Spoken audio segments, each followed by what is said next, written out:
Guerre mondiale, guerre froide, guerre civile. Pas les mêmes motifs, mais les mêmes souffrances.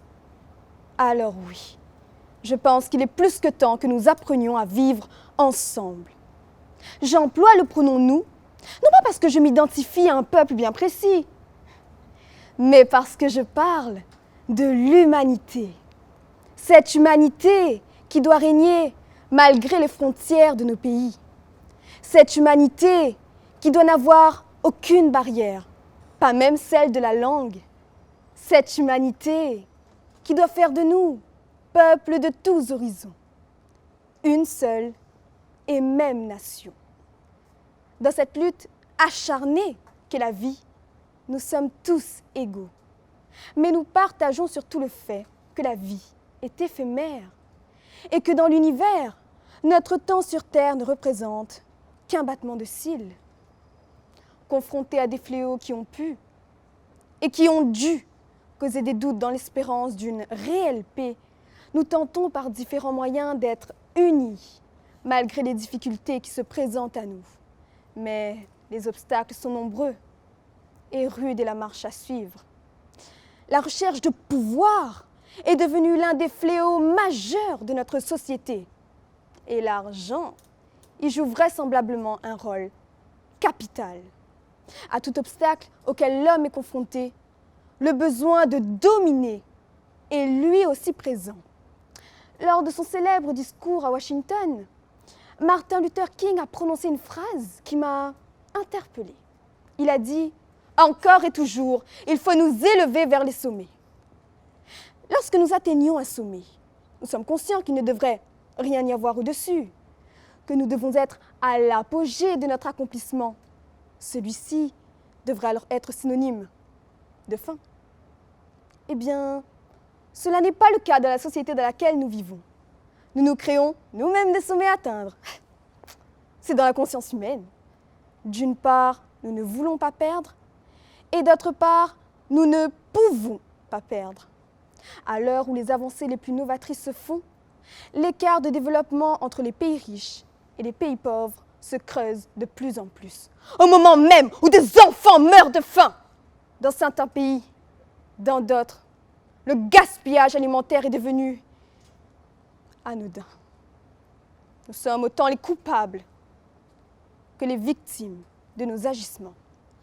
Nous voulons toujours être plus performants, le plus rapidement possible, avec le plus de profit, mais nous négligeons les impacts engendrés, ainsi que ceux qui n'ont pu et qui n'ont su prendre le train en marche.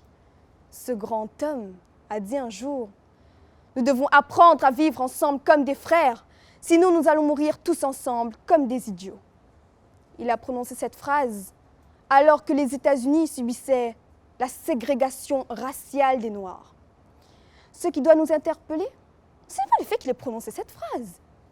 Ce qui doit nous interpeller est le fait qu'il ait dû en rappeler les fondements à toute une nation. Dans un contexte historique où les Noirs étaient au grand jour considérés comme une race inférieure, un homme a su se démarquer et prêter sa voix à tout un peuple et clamer haut et fort ce que les victimes de cette ségrégation pensaient tout bas. Oui, il ne faut pas avoir peur du mot race. Il est inapproprié aujourd'hui car nous avons depuis posé les bases d'une nouvelle pensée. Mais à cette époque, l'homme noir était considéré comme un animal. Non plus aussi cruellement et physiquement qu'au temps de l'esclavage, mais bel et bien sur le plan psychologique. Des droits fondamentaux qui avaient déjà été dénigrés par le passé durant l'esclavage ont encore une fois été négligés. C'est l'histoire de l'humanité et par conséquent notre histoire à tous. Si nous n'apprenons pas de nos erreurs, rien, ni personne ne le fera à notre place. C'est pourquoi nous devrions en tirer des leçons de vie pour mieux avancer. Et cela s'applique pour tout acte qui touche de près ou de loin à l'intégrité et au droit d'un être humain. Pensez-vous que nous tous ici présents, nous pourrions passer ne serait-ce qu'une seule journée dans un climat où régnerait le racisme, les inégalités ou l'intolérance? Pensez-vous que nous tous ici présents, nous pourrions vivre ne serait-ce qu'une seule journée dans un climat où régnerait les émeutes, les agressions, les viols? La réponse est non. Nul ne devrait être sous-estimé en raison de sa couleur de peau, de son sexe ou de sa classe sociale. Nul ne devrait être violenté physiquement ou verbalement en raison de son orientation sexuelle, de ses goûts vestimentaires ou de ses convictions religieuses. Nous devrions accepter notre prochain comme un membre de notre propre famille. Si demain vous veniez à tomber, au sens propre comme au sens figuré du terme, nul ne sait qui sera là pour vous tendre la main. Nous serons toujours ensemble. Eh bien oui, car nous ferons toujours partie de cette communauté qu'est l'humanité. Nous tiens bon ensemble, nous largue pas. Répétez ça, nous tiens bon ensemble, nous largue pas.